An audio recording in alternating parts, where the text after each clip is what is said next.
Yo, welcome back to the Maryland Made Podcast, episode 2. Tim Bryson, Program Director for Student Athlete Career Development. I'm here with our featured guest for today's episode, kind of switching it up. So I'll allow our guest to introduce herself before we get started. Hello, everyone. I'm happy to be here. My name is Taylor Wilson. I'm a senior on the softball team and also a kinesiology major at University of Maryland. You're not going to let them know about your recent acceptance? Yeah. Since you brought it up, fine. I was recently accepted into the Masters of Professional Studies Sport Industry Management program at Georgetown University. Go Hoyas. Hoya Saxon, for those who are watching online, I guess on YouTube, you see the reaction button. But Taylor, great to have you. And I mentioned guest earlier, but you're really the host. Like you are the host of this episode, which feels so weird to just give my podcast mic to you. But I'm gonna allow you to drive the conversation today. So whenever you want to get started, let's just hop right in. Thank you. I've always wanted to host a podcast, so I'll take it over. Hello, everyone. Thank you again for tuning in. I'm here with millennial, IPA, and gummy worm enthusiast, Tim Bryson. But you're so much more than that. So let's start with your role at UMD. Tell the people what you do at UMD and how you help our wonderful student athletes. Yeah, appreciate the introduction, Taylor. So as I mentioned before, I'm the program director for Student Athlete Career Development. And I think that's a unique position here in Maryland for several different reasons. Primarily because when the athletic department structured this new role 2 years ago, they made my role very parallel to the other program directors in academic colleges. And so, for example, there's a program director for career development in the School of Public Health, Behavioral Science College, Humanities College. And so I have a dotted line to the Career Center, which allows me to be in tune and in touch with what's going on from a career development, career readiness perspective across the university campus. But more specifically, I get to work with our 500 plus student athletes. And so I oversee some signature programs like the Gossett Fellows program, which I know we'll talk about, as well as the InTERPship Academy. Super big on course graduate professional school preparation. What else do I do? I mean, really anything related to career readiness for all of our student athletes. And so I'll leave it right there before we can continue. That's a good start. And you mentioned that this position did not exist 2 years ago. Maybe on another podcast, we'll talk about how I wanted to be an athletic trainer when you first pulled up the CP, and things have obviously changed. No, we're definitely talking about that on this episode. Okay. I'm gonna pull it back on you. Probably I'll give you like 7 minutes to warm up. I got you. So with your role, I'm really curious, and I'm sure everyone would love to know what career readiness, what career development looks like and means to you. Yeah, so we hear this word career development, or these words career development, a lot, not just within the athletic space, but also on university and college campuses. And I think when we hear that word, people, shy away from it because like, oh, snap, like I either have to grow up or I'm adulting or I'm no longer in this semi-structured environment that we call college or the university campus. And so we took a unique approach in developing like what career development, really career readiness means to us at Maryland. And I'll explain the difference in a second. But at Maryland, at least the Maryland Made team, student athletes will be equipped to pursue their evolving career goals through experiential education, inimitable exposure opportunities, and dynamic work experiences. So experiential ed, right? Hands-on learning, internships, of course, different programs, opportunities like this, for example, where you're hosting the podcast, which is dope. Inimitable exposure opportunities. I love that word, inimitable. It means unable to be duplicated. So being in the DMV, being super close to DC, the opportunities you have at this institution, but definitely within this region, are unmatched, like period. And then last but not least, dynamic work experiences. So we're gonna do our best to put y'all in a position, but really create an environment for you all to do just dope stuff that, again, not just can't be done elsewhere, but rings true to your passion, your vision, of course, your purpose as well. Right.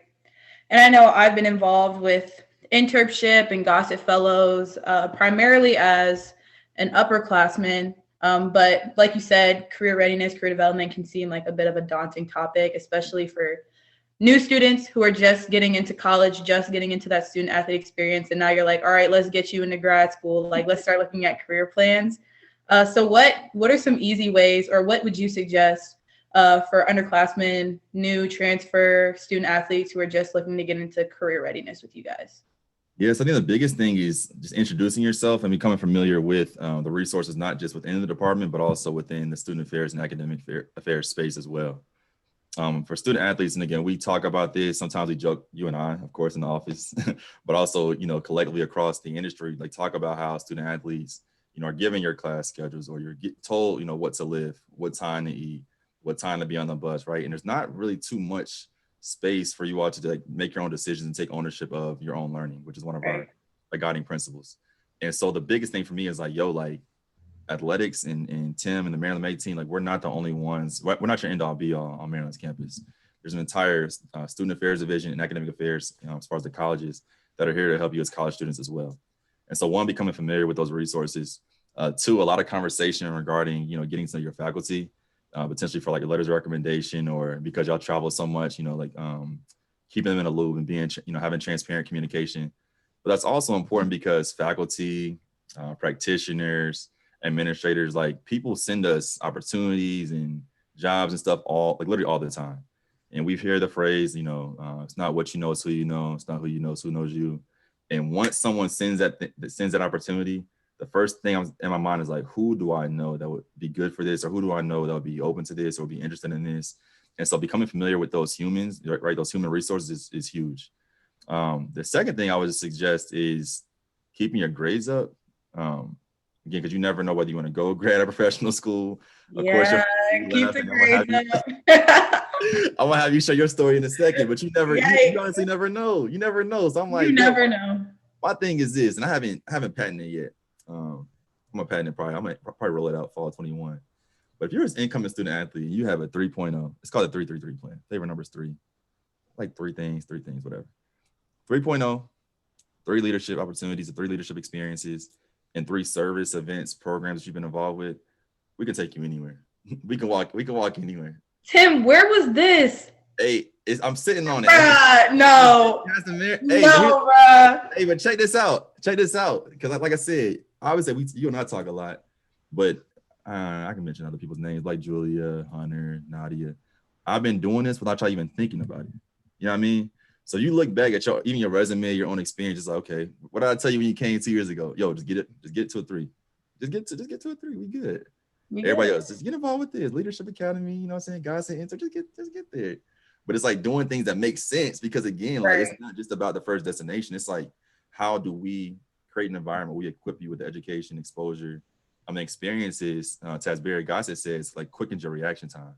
And I think how he phrased that from the standpoint that, you'll go through college, you'll get the grades, you'll travel, you'll win, you'll lose, you'll win Big Ten, you may lose Big Ten, whatever. But if we can get a student, right, if we can help a student get to a place where their reaction time to respond to the environment when they leave college is faster, it makes more sense for them, we've done our job. So which is why I told you, once you got your acceptance letter, I was like, my job is done. I know you're gonna graduate. Like that's not negotiable. Like I know you're gonna graduate, but as soon as you get that acceptance, my job is done. Let's chill. Yeah, and you brought up so many great points, and I just think for any student athletes listening, I would really emphasize the piece on making connections. If you don't have a LinkedIn, get you a LinkedIn. I'm telling you. Hold on. Stay right there for a second. Stay right there. Because before we go any further, just give the people some context. Because again, I know student athletes are going to tune into this, alums maybe for sure. But like, just give some like tell us more. Here we go. What's your story? Oh, I feel like my Gossett Fellows. Okay. So like I mentioned earlier, I'm a senior on the softball team studying kinesiology. When I came in, when I first got my acceptance letter, I was criminal justice because my parents work in criminal justice. And I was like, I kind of want to work with athletes. I like working in sports. So I switched to kines, and I was really leaning toward the scientific side of sports. So as you know, I wanted to be an athletic trainer. Tim came in my sophomore year. I was like, I want to be an AT. I barely passed anatomy. And then I barely passed anatomy too. So I was like, no, this is not the plan God had for me at all. But I know I wanted to stay in sports, and I know I wanted to help athletes, and I know that I wanted to help people connect communities through sport and use vehicle as a sport for social change. Obviously, looking at the athletes that you have in the world right now who are using their platforms to create change, I said, wow, that's amazing. I want to stay in this forever. And so sophomore year, I joined the InTERPship Academy. I worked with the Maryland May team as their programming intern. and Emma. Shout out Emma from gymnastics, class of 2020. We were the OGs. So I worked a lot with Tim and Risa, developing program for student athletes like TERP 101, Worldwide TERPs. I worked a lot with TERPs Together, SAC, all that great stuff, which was a really good launch pad into working with what I want to do now. I was also able to talk to people throughout the Big Ten, working on my capstone project and get more exposure that way. And then junior year, I started the Gossett Fellows program, part of that inaugural 2021 cohort. 2020 did an amazing job, so we're trying to follow that up this year. But those have both been truly transformative experiences for me, I will say, in terms of getting a foot in the door with what it looks like to develop programming and to network and build meaningful connections in athletics and college sports specifically. And then last summer, I interned with the Bowie Bay Sox as a fan experience and marketing intern, which is the AA affiliate team for the Baltimore Orioles. So that was really cool, wanting to work in baseball and getting that first introduction into baseball operations, working with a team that was sponsored by the InTERPship Academy. So that was my second year with that. Now I'm a senior, about to graduate in a couple months, which is crazy. I basically described 2 years and now here I am. But like we said before, I'll be going to Georgetown in the fall to study sport industry management. And I really can say that I don't think I would have gotten in or felt as equipped to do well, as empowered to do well without, the Maryland Made staff and all the opportunities I've had in the last couple of years. Well, like I told you, I'll say that for another podcast. But the thing that, first of all, thank you for sharing your story, part of your story. But when you were sharing your story, like literally, I remember the day you came in and telling me about AT, and I'm like, you don't sound that confident, you know what I mean? That's not a profession that you want to be like wish-washy on, given the number of hours they work, you know what I'm saying? I was like, I guess I'll help rehab ACL. I don't know. But the second thing, even like thinking about like your story in particular, and I know we'll have more student athletes on the podcast in future months, is that like after that first summer, I remember that first summer, you're like, oh my gosh, so-and-so view my profile. I don't know what to say. Now I'm like, yo, just tell me what's going on. You know what I mean? But I think that goes back to like the skill building part in that, like once we get you and we teach you them skills, right, that we think are good, that you believe will be best, like you're good, right? Now it becomes a true partnership. And I think going back to your point about what, first and second years can do when they enter into Maryland, it's like, we just need to know who you are, right? And because I think a lot of times we hear that, and it's only 3 of us, and it's 500 student athletes, and so it's almost impossible. It's like, always have these one-on-one experiences, though we know we'll continue to create that. But I think the thing that is probably one of the most frustrating things, not just in Maryland, but across the board, is like people saying they don't know, right? Mm-hmm. I didn't know we had this. I didn't know this was going on. So now it's like, hold on now. We got a podcast. We got a LinkedIn page, Twitter, Instagram, a weekly newsletter. Like, how do you email? How do you not know? And so I guess from a student perspective, based on your experience, I guess, not just before we got here, but also like what you've heard, again, at Maryland, but also other schools, like when you hear that, like, what do you think about now, especially given how, visible we are? Yeah. I think it's a lot harder this year, obviously, because you all aren't able to go to games. Like, we're not able to have SAC in person. We're not able to do a lot of events and programming that would normally occur in person. Like, we never had a back to school barbecue. Like, we didn't kick off the year how we would kick it off. Sure.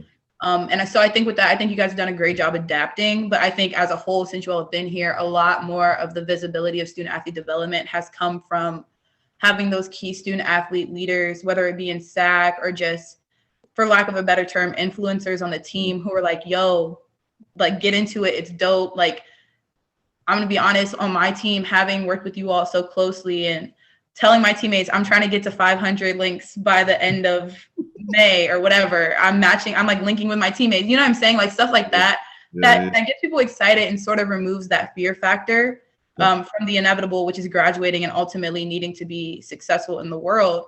And so I think you got the podcast, you're visible on social media, and I think you have a lot of student athletes who are bought in because the process works. It does. You said that when I got into Georgetown, and it's true. Like, the more, and because you all are so relatively new, I feel like the more people are like, oh, so-and-so got an internship at Microsoft, so-and-so got into Georgetown, so-and-so's with Google. Like, people are gonna be like, yo, and they're like me, they're student athletes. Like I want to be a part of that, and they see that it's possible. So I Yeah. think that brings another level of engagement and excitement to your programming. See, I appreciate that. We appreciate that. But it's fun, and like you said, it's a partnership. And I think we've seen that not just with you, but Max. Who else? I'm thinking. I don't want to forget anybody. Um, Muggs from field Mhm. hockey, Kelly LePage, like Riley Donald. Like we see like what this partnership can look like when done right, and when we have fun. Again, Absolutely. this is fun. This is fun to me. I know Yeah, it's fun to this is me. fun. I was like, not you want me to host a podcast? Absolutely, I'm gonna host a podcast. Hello. Let me stop taking over. Go ahead. What other questions you got? So I talked about it a little bit in my experience, but could you give more of a breakdown, I guess, of internship and Gossett Fellows as it pertains to like phasing into those programming Yeah. opportunities as juniors and seniors, or even as sophomores, Yeah. once you establish that connection with Maryland Made and sort of identify where you want to be? Because it's not just about sports. Like I mentioned that I want to work in sports, but you all match everybody for internship. Yeah. So I'll start with InTERPship, and so we're going into our 6th year, I believe, which is dope. Number one. Number two, 8-week internship, paid experience. I know people are talking about unpaid internships on Twitter like a week ago. Don't even get me started. Don't get me started. You know, that's for Walk with TF. Yeah, that's another podcast. Here you go. Another podcast. But 8-week internship, paid experience, in which you're matched with an employer site, host site, Mm.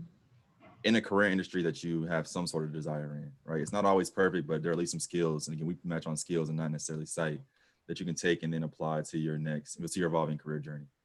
Um, Side note, when I use the word evolving career journey, I'm saying that like your career aspirations, interests, they're going to change, right? They're going to get better. They're going to become more clear. So that's what I mean. Right. Oh, so in addition to working 20 hours a week, and the 20 hours are outside of your, are flexible to your academic and your practice schedule, there's also learning that takes place outside of the internship. So I know your core, you're the spring 19 or summer 19. So obviously like reflections, required informational interviews. If you're applying to grad school, like working on your personal statement. If you're thinking about grad school, researching grad schools, but again, everything practical. So that when you look back on the 8 weeks, you can start to pull these documents and look back and say, oh, here's what I was thinking, or here's what I want to include in my personal statement, et cetera. Um, we added a new dimension to it. Shout out to our friends down at South Carolina, Gamecock CEO.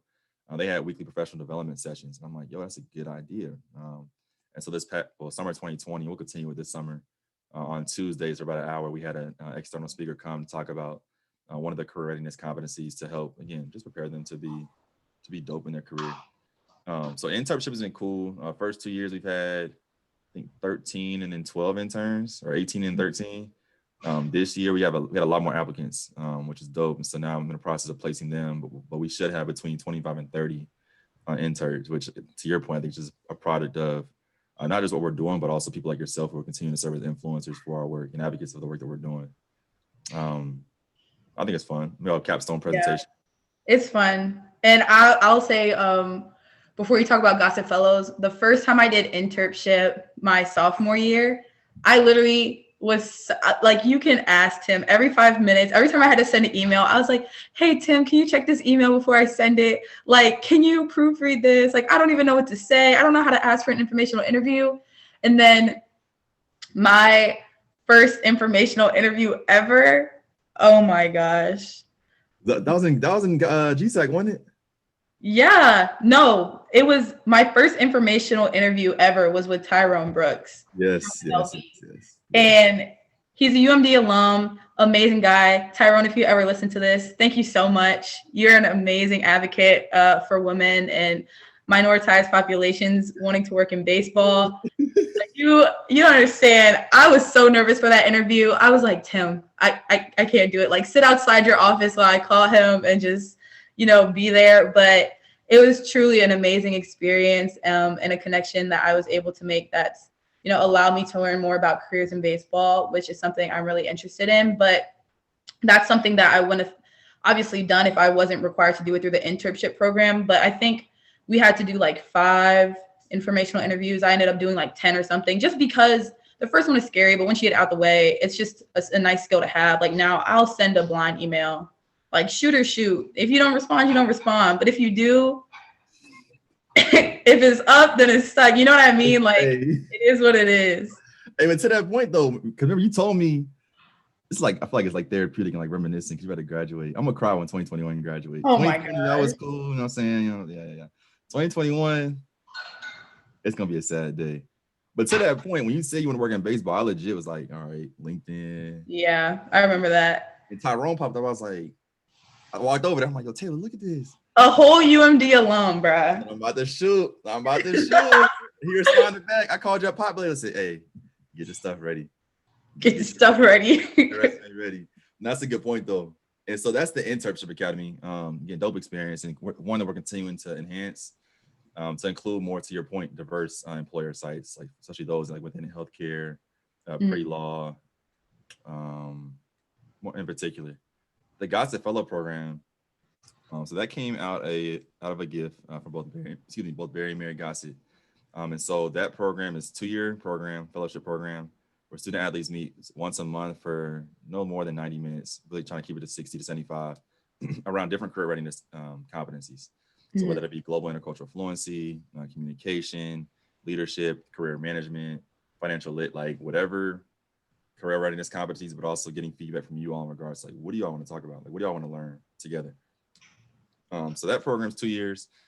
At the end of your experience, y'all's experience, their experience for those who are applying, they will present a capstone project the last semester, which is really a legacy project to then leave behind for students who are coming behind them. So I know you mentioned that you did some work with TERPs together, but you started TERPs together as part of your InTERPship. Make sure we clear that up, number one. But for these other projects coming up this semester, it's super dope because like y'all's projects, like literally we take and say, all right, let's implement it. So I think there's some revisions that we could do to that program, just being transparent as far as like y'all doing a capstone, potentially even your second semester. So that way your second year, you actually do the project that you're presenting on, as opposed to just like letting it go. Something I thought about. But then also we're trying to be more flexible, especially given, post-COVID, when we are going to be back in the fall, to think about like how, like what meeting frequency works best. And so I think once a month is fine. It's my personal opinion. But I'm gonna ask the 2022, 2023 cohort, like, yo, how many times a semester do y'all want to meet in person? We got to meet at least once. If y'all need more than once, cool. If not, it's gonna be online, but just know like that's what we're gonna commit ourselves to. So again, another dope program for rising juniors to learn more about themselves, but also how they can be leaders in both their local and global communities. For sure. And I remember last year when we were in person, we did a storytelling one where we had to like draw our stories and share that with the cohort. But then we also did other like personal development stuff. Like we met with Wells Fargo. We talked about we did a public speaking session. I remember that. I was paired with Nadia and we had to talk about a case that I'll let you talk because it's your story, but that was super interesting. So yeah, I think that's a really good experience. And Maryland Made has tons of experiences, whether they be long-term 2-year programs like Gossett Fellows or just opportunities that show up in that weekly newsletter for student athletes to get involved in. So with that, what do you wish all student athletes took advantage of during their time at Maryland? Honestly, I wish more student athletes got outside of their bubble, outside of our bubble that we call athletics. There's literally so much, and this, like there's so much that happens on a college campus and within a college community that like we isolate ourselves from. And I'm like, I think that's why our program has been as successful as it has been over the last 2 years, though. We're bringing in the LGBT Equity Center. We're bringing in ODI. We're bringing in the Career Center. We're bringing in the International Students and Scholar Services Office, and not just bringing them in, but developing like meaningful partnerships so that y'all like now that y'all know like, oh, like Tim and Reese and Megan or Maryland May, they trust them. All right, let me go mess with them real quick. Let me go talk to them, see what they're doing, right? And so I think if just seeing like, yo, just stepping outside of Xfinity, stepping outside of Gossett, I know it's gonna help when we're all together and starting in the fall, but like seeing life outside of athletic facilities. And to that point, I think one thing you mentioned earlier is that you've done 2 internships, been obviously involved in InTERPship and Gossett, but like you can do both. That's like my new phrase. Like you can do both. You can be both a student athlete and an intern. You can be both the athletic administrator and entrepreneur. And I think seeing LeBron do that. Like, you seen the stuff he's doing this past week. It's ridiculous. I'm like, this man's top of his game is still involved in other pieces of Right. life. And people will say, like, oh, that's LeBron, whether it's the money thing or he has a whole team around him. Y'all have a team around y'all too, man. You know what I Right. mean? We can make this shake. Yeah. We can make it shake. So that's what I just, that's my biggest hope. Yeah. I agree. Like, obviously you all didn't get here till my sophomore year, but even looking back and in general, like advice as a senior is just know that like your sport is what you do, but it's not who you are. And these 4 years, like they go by so fast. So if you want to go pro, go pro. But if not, just understand that even if you do go pro, you're still not your sport. But the world of College Park and the world in general is so much bigger than the walls of Xfinity, than Gossett, than your stadium, than your field, than the weight room, whatever. So don't be afraid to like take those blinders off and look around you, because there are so many people that are willing to help you in athletics and on campus succeed. Because at the end of the day, a degree from Maryland unlocks doors. And so don't be afraid to make the most of that experience while you have it. What do you wish more, whether let's say first years, even second years, took advantage of, or were more aware of, or more cognizant? Like, what do you think? I think I would recommend just like getting around campus. Obviously, I say that, and we're all online. But get to know people that aren't on your team. Get to know people that may not be in athletics. If you're interested in pre-law, find a pre-law society on campus. If you're interested in health and you want to be a doctor, find a pre-med society. Find affinity groups for people that identify like you. And so that way you can build connections that are beyond sport, but also obviously go to things like SAC, go to other people's games, follow people on Instagram, social media, get connected that way, and just try to make the most of your college experience in general, understanding that while you are a student athlete, you're also a student, and college is college. So make the most of like all that it has to offer, not just athletically, if that makes sense. Makes total sense to me. And they would not be happy if I didn't mention pre-health Terps. So that's another group I get to coach. Yeah, shut them out. But one, I get to coach. So it's for student athletes who are interested in the pre-health professions. So they plan their curriculum. I guess we plan it together. Similar, bringing in alum, bringing in external speakers to talk more about that process, but really demystifying that process. To understand it's not as scary as people make it seem to be, especially given that we can leverage our athletic experience in a way that is appreciated and valued at these healthcare graduate programs. Definitely. And I think that group being student athlete led is another really great point about how you can have it all. Like you can really do both if you want. We bring the sport industry one back, or we'll create it. We're gonna need it as an advisor, an alumni advisor. I'm in there for real. Definitely. So I guess my last question, that I can ask you so many questions, but for sake of time, what is the future of student athlete, career readiness, student athlete development at UMD, but also nationally? Where do you see student athlete development and career readiness in the next, let's say, 5 to 10 years? That's a really good question. It's gonna be it's an interesting time. Like, what a time to be alive. What a time to be working in college athletics, because with this NIL legislation. I was just thinking about that. It's gonna, like, I just saw a position the other day. Shout out to Terry Prentice. He just got promoted to, he got a new job. Senior Associate AD. His title is Senior Associate AD for Athlete Brand Development. Oh my goodness. Yeah, and I'm like, this is at Arkansas, SEC Power 5. I think he's one of the first, at least, to have a title at, like, literally Athlete Brand Development. And so, again, shout out to Terry. And so I think that's gonna, for a lot of schools and departments, is gonna influence how we then educate students. Not just about branding, but also like this branding piece aligned, or like next to career or next to like life design. Mm-hmm. And so for me, I think it's helping really starting, whether it's high school, but definitely that first semester, first year, and helping to, I guess, how do you say this? Like helping to further drive home the point that you are to take ownership of your own learning and evolving career journey. And that's something that we've started, and something that we've seen again with the 2020 class, 2021, and definitely 2022, like literally like ownership in the sense that like you have a lot of agency to create and maneuver and bounce around to design the experience you want, and not be given the experience that is just there. And so I think we're going to see a lot more, especially with, I love Gen Z, I love Gen Z. especially like more Gen Z, really all of Gen Z being in college sport at one time instead of being it's like kind of like a mix. I think you're gonna see a lot more student athletes being vocal, not just about racial injustice, gender inequalities, but also about resource and experience in a way that's going to encourage and really force not just the athletic departments, but universities to shift how they support all student athletes. Definitely. That's such an interesting point because obviously we have open doors and we got a talk on that and an explanation of what that is. Yeah. And I think with what you said, a lot of that branding piece is going to be super important, but it's also super important now. I think you do an excellent job branding yourself. The synchronicity across platforms is really giving. And like, that's something I have not given as much attention to, and I probably should. I'll get to it. But I think as athletes, like your brand is evolving and like ever changing. Like even with my story, I'm not the same person I was 2 years ago, and I'd be a little concerned if I was. But it also provides an opportunity for you to examine your values and who you are and what drives you and leads you. You know, what's your purpose, what's your passion, how are you walking in that?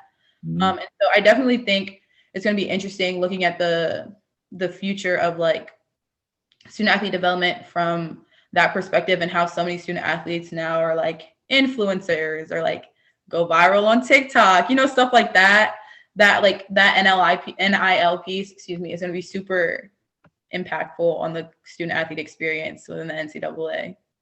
That's it. Listen, we can write I don't like writing. Sorry, to my doc program, but like, if you ever want to write a paper, I'm sure you got a paper writing in Georgetown. We could write one because I think to that question, now I think about it, there could be student athletes who very could well, may very well, however you say that, go to college wanting to be an influencer. Oh, absolutely. That just hit me. Like that's like that's crazy. Like that's also completely different than being a comm major. You know what I mean? And legit. And like you said, like just your experience at Maryland, like we were talking, I don't know if you mentioned this, but like your career, your position didn't exist 5-10 years ago. Yeah. So the fact that there's a position at Arkansas that didn't exist 5-10 years ago. If you went to Arkansas in 2005 and said you're going to be the associate AD, or I forget the role of student athlete branding, and you're like, what are you talking about? I think that's just like how dynamic this whole institution is. Yeah. Like I said, another time, another podcast. Another time. Any other questions you wanted to ask that couldn't ask? Oh, I'm gonna ask you the question you asked me on my very first InTERPship interview. Okay. So I expect a good answer. This is 2 years old. Go ahead. This will be good. I wonder what I asked you. Go ahead. You asked me if you could be any kitchen appliance, what would you be and why? That's a good question. I do remember that. All right. So I'm going to say 2 came to mind. I just got a new blender. I just got a new What? It's fire. Shout out to my mom. Now, but if I could be any kitchen appliance, I would be I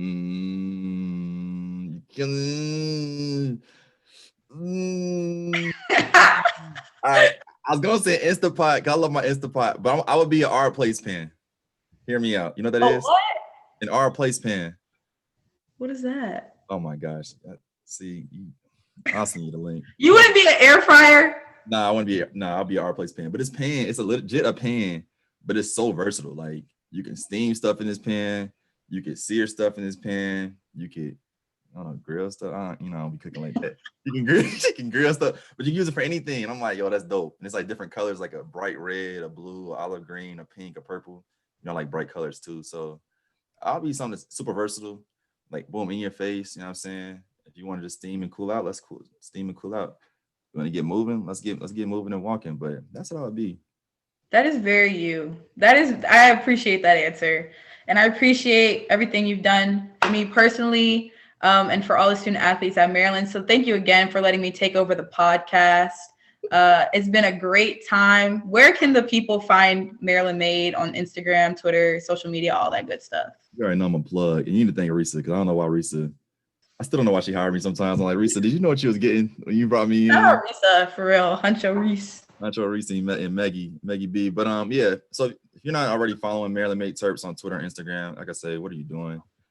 MD Made Terps on both Twitter and Instagram. Maryland Made Terps, full word, on LinkedIn. But we definitely look forward to episode 3, which will be dropping in 2 weeks. But Taylor, thank you for your time as the host of this podcast today. You're gonna hit that thing. On your podcast today. I'm about to say, but as always, it's Maryland Made on me. Maryland Made on 3. 1, 2, 3. Maryland Made. Thanks for having me, Tim. It's been a lot of fun. Always, dog. Peace out.